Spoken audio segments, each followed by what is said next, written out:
السلام عليكم ورحمة الله وبركاته. ازيكم يا حبايبي، عاملين ايه؟ والنهارده ان شاء الله باذن الله عندنا درس مهم جدا جدا، how to write a paragraph، ازاي نكتب باراجراف من منهج جريد 4 من منهج الصف الرابع الابتدائي. خلصنا مع بعض يونت 7 اللي هي اول وحده من منهج الترم الثاني في الصف الرابع الابتدائي. خليكم معايا لاخر الفيديو، الدرس بتاع النهارده مهم جدا جدا. هنتعلم ازاي نكتب باراجراف من منهج جريد 4. يلا كده نسمي الله. اول حاجه عندي بيجيني سؤال الباراجراف معايا في الامتحان، بيقول لي write a paragraph of 18 words using the following guiding elements. يعني ايه الكلام ده؟ بيقول لي اكتب باراجراف من 18 كلمة مستخدما العناصر الإرشادية أو الكلمات الإرشادية اللي هو جايبها. الموضوع بتاعنا النهاردة هنتكلم عن the Nile. ذا نايل، وكلمة نايل هي بمعنى نهر النيل، ولازم طبعا دي من أسماء الأماكن المشهورة والكبيرة لازم الإن تكون كابيتال لتر. كابيتال لتر يعني حرف كابيتال. دي أول جزئية معايا في الباراجراف، إن أنا هتكلم عن نهر النيل. طيب جايب لي إيه بقى؟ جايب لي كلمتين أساسيتين لازم أستخدمهم معايا في الباراجراف. كلمة إيه؟ أول حاجة longest river، تاني حاجة كلمة branches. يبقى أنا عندي كلمتين لازم استخدمهم معايا في الباراجراف. نسمع كويس قوي. يلا كده خلينا متفقين في اول جزئيه ان انا لما هاجي هتكلم عن الباراجراف عن ذا نايل، ان كلمه ذا نايل دي نهر النيل، دي حاجه واقعيه، حاجه ايه، حقيقه من الحقائق الموجوده معانا في الحياه. فخلينا متفقين ان اول حاجه همشي عليها في الباراجراف بتاعي النهارده ان انا هتكلم الباراجراف بتاعي هستخدم زمن البريزنت سيمبل. دي اول حاجه لازم احطها في ذهني. طب تعالوا نتعلم ازاي نكتب الباراجراف، واحنا شرحنا الكلام ده قبل كده كتير قوي. تعالوا نشوف النهارده ازاي هنكتب باراجراف سهل وبسيط جدا جدا. خليكم معايا لاخر الفيديو. اول حاجه زي ما اتفقنا قبل كده ان احنا بنكتب التوبيك بتاعي او التايتل بتاع التوبيك اللي انا هتكلم عنه، بكتبه معايا في نص السطر. زي ايه؟ زي كلمه ذا نايل كتبناها في نص السطر كده. دي اول حاجه بكتب التايتل اللي هو عنوان الباراجراف بتاعي او التوبيك اللي انا ناويه اتكلم عنه. دي اول جزئيه. تاني جزئيه الجمله الاولى must be. اول حاجه الجمله الاولى لازم تكون معايا general idea. يعني ايه general idea؟ يعني انت بتديني كده فكره عامه عن التوبيك اللي انت هتتكلم عنه. يعني سي مثلا احنا هنتكلم عن ذا نايل، يبقى انا لازم اول فكره بكتبها او اول نقطه او اول سنتنس عندي في الباراجراف بكتبها لازم تبقى فكره عامه general idea about what I will say. يعني الحاجه اللي هتكلم عنها بقى انا اديك فكره عامه عنها. تاني حاجه قلنا هنستخدم زمن البريزنت سيمبل لان دي تعتبر حقيقه من الحقائق الموجوده معانا في الحياه. ذا نايل نهر النيل، خلينا نتكلم عنها. اول حاجه هنصرف الزمن بتاعنا هنا اللي هنستخدمه البريزنت سيمبل. دي اول جزئيه. هنكتب العنوان في نص السطر زي ما احنا شايفين كده، تمام كده. ويستحسن لو كمان لو حطينا تحتها خط، واخد بالي ان كلمه ذا حرف الكابيتال التي، ونايل برضو هنا معايا. طبعا كلمه ذا عشان اول كلمه عندي في السطر، ونايل معايا هنا برضو لازم تبدا بحرف كابيتال لانها اسم من اسماء الاماكن الكبيره والمشهوره، لازم اكتبها كابيتال لتر. تمام كده. دي اول جزئيه العنوان معايا في نص السطر. تاني جزئيه بقى اول جمله اتكلمنا عنها هنقول ان انا هتكلم عن الموضوع بشكل عام. يعني ايه بشكل عام؟ يعني هدي فكره عامه عن الجزئيه اللي انا هتكلم عنها. طيب تعالوا نشوف جزئيه البنكتويشن. يعني ايه البنكتويشن؟ جزئيه الترقيم. يعني اخد بالي الجمله الاولى لازم ما بتبقاش معايا بادئه من اول السطر هنا، لا ده انا بسيب مسافه بسيطه كده قيمه صابع وببدا معايا اول جمله. واول جمله زي ما اتفقنا انها لازم تكون جنرال ايديا. تمام كده. تاني حاجه بقى وتالت حاجه عايزه اتكلم عنها مهمه قوي جزئيه البنكتويشن، ان انا الحرف الاول في الجمله must be capitalized، لازم يبقى كابيتال، لازم يبقى في space between words، لازم احط period or full stop at the end of the sentence. احط نقطه في اخر الجمله، بسيب مسافه بين الكلمه والتانيه عشان حتى لما يجي يصحح لنا المراقب نبقى احنا موضوعنا متكامل من ناحيه البنكتويشن، من ناحيه الجرامر، من ناحيه الفوكابيولار اللي احنا كاتبينها صحيحه. فاللي عايز ياخد الفول مارك يتبع الرولز دي معايا ويسمع الفيديو لحد الاخر، ولايك شير لو عجبنا الفيديو. يبقى اول حاجه احنا قلنا ان انا هتكلم عن الموضوع بشكل عام. هقول ايه مثلا؟ The Nile is very important for Egypt.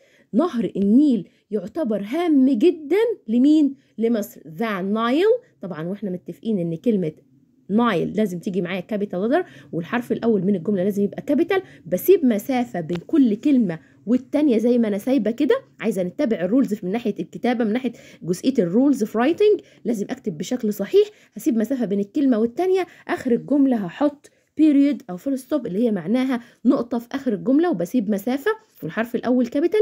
والفكرة الاولى او الجملة الاولى في الباراجراف بتاعي لازم تبقى جنرال ايديا عن التوبيك كله اللي انا بتكلم عنه. دي اول جزئية خلصنا منها، خلصنا من التايتل. هنكتبه ازاي؟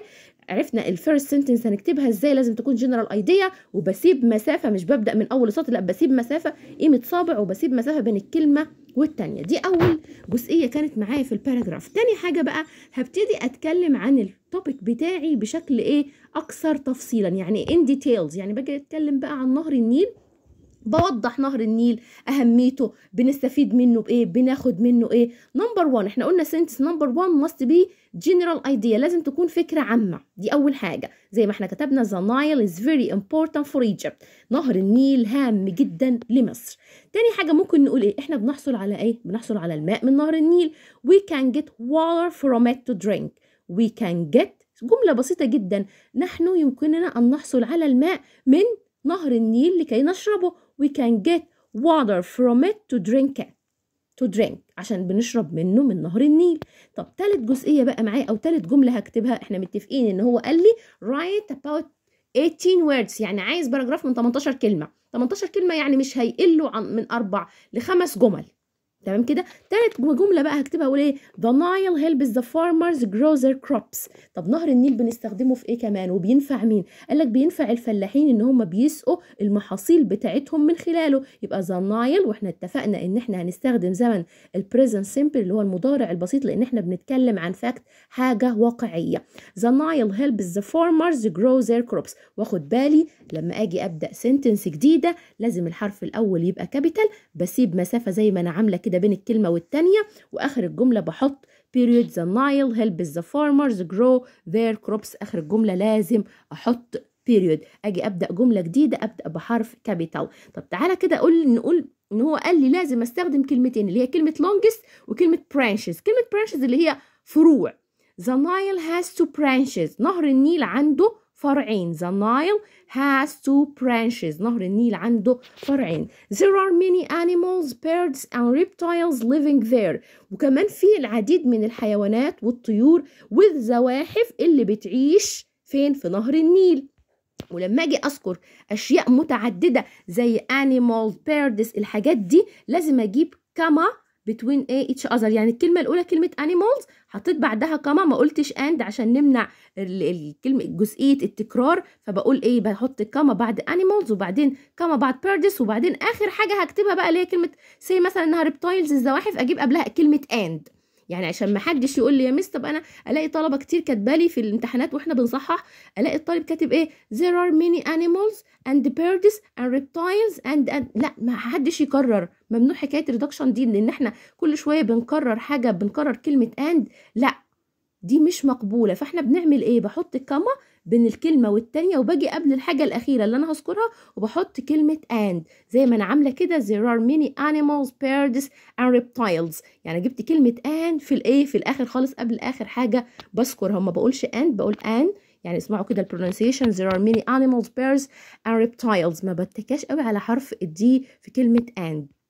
يعني يوجد العديد من الطيور والحيوانات والزواحف التي تعيش في نهر النيل. طيب one of the planet's largest reptile، one of the planet's largest reptile، واحدة من أكبر زواحف الموجودة على الكوكب كله، وهي تعتبر مين؟ the Nile crocodile، اللي هي تمساح النيل. وده بيعيش فين؟ بيعيش معايا في نهر النيل. ده كان الباراجراف بتاعنا، يا رب تكونوا استفدتوا. الفيديو ده مهم جدا جدا، بيعلمنا ازاي نكتب باراجراف. تعالوا كده نعمل سمري سريع جدا جدا على الجزئيه دي.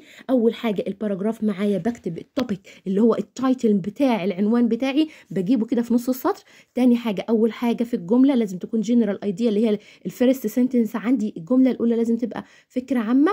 ببدأ بحرف كابيتال، بسيب مسافة بين كل كلمة والتانية زي ما أنا عاملة at the end of the sentence. طبعا في نهاية الجملة بتاعتي بحط period، بحط نقطة، بسيب مسافة بين الكلمة والتانية. الجملة الأولى بتبقى general idea، وبعد كده ببتدي أتكلم عن الموضوع بشكل تفصيلي. ومنساش أبدا إن هو بيجيب لي two elements guide، يعني في guiding element، في جزئيتين عندي مهمين جدا، كلمتين بيجيبهم لي لازم استخدمهم. مثلا كاتب كلمة longest river وكاتب كلمة branches، لازم ممكن استخدمهم معايا اثناء كتابتي للباراجراف، واراعي ان الباراجراف بتاعي يبقى منسق ومرتب. كنت مع ميس اميره انجلش فور جرامر. ثانك يو اند جود باي.